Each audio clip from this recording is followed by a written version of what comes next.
We are here in Chapter 5 of Black Myth Wukong, and it's time to take on probably one of the coolest looking boss fights in the entire game. Luckily, we here at Direct Gaming have the perfect guide for you on how to take down Keeper of the Flaming Mountains, who I'm just going to refer to as the Flame Keeper. As always, this guide will be broken down into 3 parts: personal setup and skills I had unlocked for the fight, tips on how to avoid the boss's attacks and how to counter, and finally a full run of the boss fight sped up a tad to show you how to use everything you've learned in real time. Alright, let's get started. Now, in terms of skills, armor, and other things you need to bring, you should be at a pretty high level by now, especially if you've done any of the XP farming areas. For example, the early game one that we showed here in this particular video, or the mid-game farm in Chapter 4, which you can go ahead and check out here. We can show you as well. Make sure, as always, if you can, especially around this time, to not forget to upgrade your spirits, as these can only be done at shrines, and they can come in clutch a lot in these endgame battles. Otherwise, go with what you find best for your personal playstyle. You can use whatever armor you want, but I personally went with the golden embroidered set, the armor that you see here on screen, which should be available to you by now. With 2 pieces, you're going to get increased attack when using spirit skills or a vessel, and if you have all 4 pieces of it attached, then you'll get a small amount of chi upon critical hits and defeats. Transformations, I went with the Umbral Abyss, and the vessel, I used the Weaver's Needle that we got over in Chapter 4. Alright, with all that stuff though, let's dive into the boss fight itself. Now, as I stated in the beginning of this video, look-wise, this is the coolest boss area in the entire game, no questions asked. Plus, you technically fight 3 enemies here, 1 at a time, so don't go crazy with all of your moves at the very beginning. We gotta pace ourselves a bit. Let's start with the Keeper himself. Now, the Keeper himself is not going to get up close and personal when it comes to any of his attacks. They are all ranged attacks. During the fight, you might notice these small pools of black ink or white ink, depending on how far you are in the battle sometimes, where it's going to look like a bunch of puddles are happening, and then when you see him snap his fingers or wave his hand, everything will either shoot at you or shoot up from under the ground. So while trying to close the distance, don't just go running straight forward. Try to maneuver left to right as you get towards them, and then try to freeze them if you possibly can. While I personally found 1 or 2 of the attacks are not going to slow you down or anything, we'll actually get into what the yin-yang meaning means in just a second. Like I said beforehand, this boss is not a close combat guy, so one of the main moves he's going to do is this yin-yang projectile attack that you see here on screen, where he will simply jump up in the air and shoot a volley of attacks at you. And this is not the only time he will do this. He will shoot these off when backing away from you, during some of your own combos on him, or just anytime he might see an opening. Again, like I said, the guy prefers long range, so get used to maneuvering and dodging a lot. If you need to, change up your armor to help you out with those perfect dodges, and you'll be able to get in close, no problem. As there are technically 3 bosses in this entire fight, the above moves are the extent of all of the attacks that you'll see until you get him down to around 60 or 50% health, give or take. Once here, he will actually shoot up a ton of attacks into the sky, but they won't actually come down and attack you. He will actually summon what look like yin-yang enemies. Some of them will be yin enemies that use long-range attacks, while the yang-looking enemies will use close combat. Any hits they do will actually cause that yin-yang bar to fill, which again we're going to get into right now. Now, depending on the attack that the boss is doing, whether they're white projectiles or black projectiles or anything like that, if you see the bar show up here on the right side of the screen and the entire thing fills, you're going to be affected by it. Now, depending on if it's yin or yang is going to have a different effect. One will cause you to take more damage from what I could personally see, and the other one is going to slow you down and have less chance of getting critical hits, which means you're doing less damage technically. In order to avoid this though, honestly, just go ahead and use this vial right here that you're seeing on screen and just get rid of this. I know it can be a little tricky sometimes, but generally I found that the bar doesn't fill up too fast, and if you have 1 of these at least, then you're pretty much good to go. Once you take down the smaller enemies that we talked about beforehand, you can go ahead and resume the fight against the Flame Keeper. His attacks will probably change from white to black or black to white, depending on what happened in the first half. Once the boss gets close to being defeated, he'll actually summon somebody that you might actually recognize. This is the NPC you might have seen since Chapter 1 if you've been exploring the areas before finishing each chapter. In fact, if you actually talk to him each time, you will get his transformation here in Chapter 5, but only after you beat him here and then go on to somewhere else. I actually missed him in Chapter 3 myself and was actually locked out of getting his transformation, which means you can too. So you're going to have to wait around until your New Game Plus. It definitely kind of sucks, and I hope they kind of patch that, but at the same time, I get it due to the story and everything. Now, in terms of fighting our friend here, he actually mainly uses a whip attack. So these particular attacks can cover a wide area, so you need to be careful and be able to time your dodges quickly. However, the nice thing about this guy is that he can be frozen pretty easily, and he doesn't actually attack too fast. If the whip does get an attack off though, it will cover a giant area, so you've got to be a little careful sometimes. Honestly, just do what I did. I basically froze him, would attack him, back off a little bit, use a stance attack to get a good whacking on him to kind of stun him, and he honestly fell pretty easily. It wasn't too hard. Maybe I was a little over leveled, I'm not really sure, but again, you shouldn't have too much trouble with this guy. Once you defeat him, the game will act as if you've won the final boss fight, but don't put the controller down just yet. You still need to fight one last boss to finish this off, the Yin-Yang Fish. And oh my, this boy is hungry and you are the only thing on the menu. This boss can be very agile and mess you up with some of his movements, so you need to be careful. Most of the boss's attacks are going to be your typical beast style moves, complete with dash attacks, tail swipes, rolling around in the mud, and much more. During the fight, you might see this particular attack on screen, which is kind of this jet spray attack, but if you stay close to him and simply move to the side as you're attacking the boss, you can easily avoid the damage here while also getting a ton of combos off on the fish himself. Probably the most annoying attack from this boss, however, though, is when you see him jump up into the air and shoot what looks like a dozen projectiles at you. If these end up hitting you, you will get bombarded by these, and the entire Yin Yang bar on the right side of the screen will fill up completely. I found the easiest way to avoid these is to simply run, and then the moment the first one's about to hit you, try to time your dodge as best as possible. From that moment there, start mashing the dodge button to avoid the rest. I know it's a bit of a weird tactic, and even in the B-roll you're going to see I do get hit a couple of times, but overall I found this was kind of the easiest thing to work with because they will go after you hard.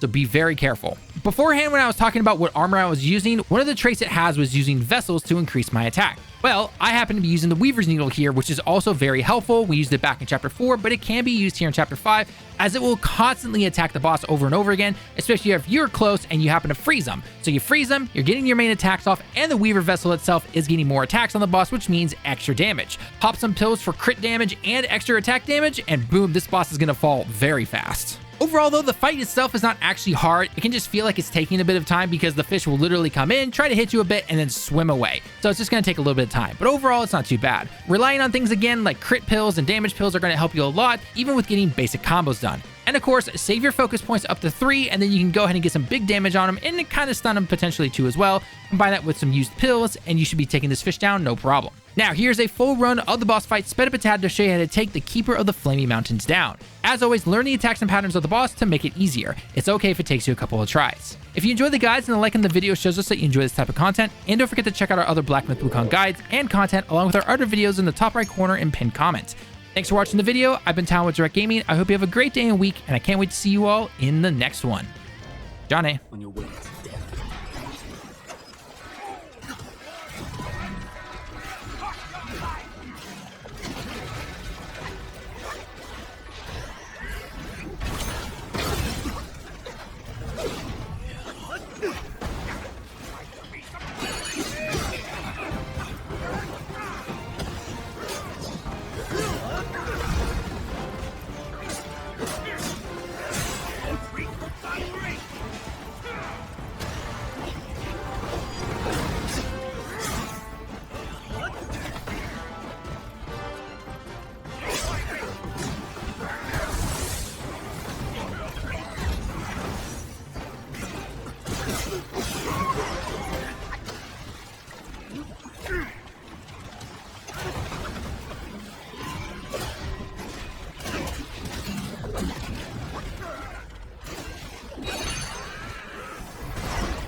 good.